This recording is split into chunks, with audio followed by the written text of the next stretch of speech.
स्वर्गीय प्रवीण प्रणम मालू इनके स्मृति में महाराष्ट्र के इतिहास के दूसरे सबसे बड़े इस्कॉन मंदिर का भव्य निर्माण अमरावती में भूमिदान एवं भूमि पूजन 8 मई 2025 शाम 5 बजे मालू सिटी रेवसा तिवसा रोड अमरावती। इस पुण्य अवसर पर आप अपने परिवार सहित उपस्थित होकर इस ऐतिहासिक क्षण के साक्षी बने।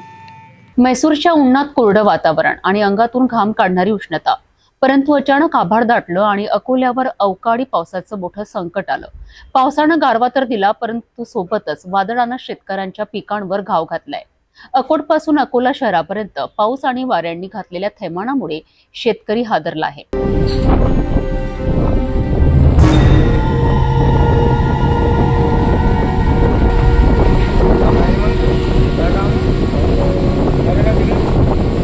अकोला जिल्ह्यात गुरुवार सकाळपासूनच वातावरणात मोठा बदल जाणवला। तापमानाच्या उकाड्याने चिघळलेले असतानाच अचानक ढगांनी आकाश व्यापलं आणि काही क्षणातच वादळी वाऱ्यांसह जोरदार अवकाळी पावसाची हजेरी।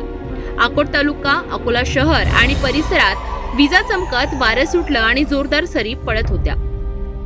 बुधवारच्या पावसानंतर गुरुवारी पुन्हा पाऊस सुरू झाल्याने नागरिकांना बाजारपेठांमधून रस्त्यावर धावपळ सुरू झाली। मात्र या साऱ्यांचा सर्वात मोठा फटका बसलाय शेतकऱ्यांना। अकोल्याच्या पणस परिसरात केळीच्या शेतावर वादळी वाऱ्याचा घातक परिणाम झाला।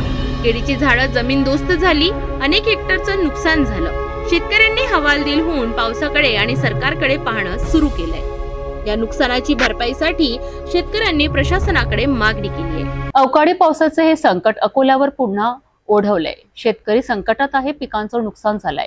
आता प्रशासन मदतीचा हात कधी पुढे करणार की पुन्हा पंचनाम्याच्या नावाखाली वेळ काढूपणा सुरू होणार आहे।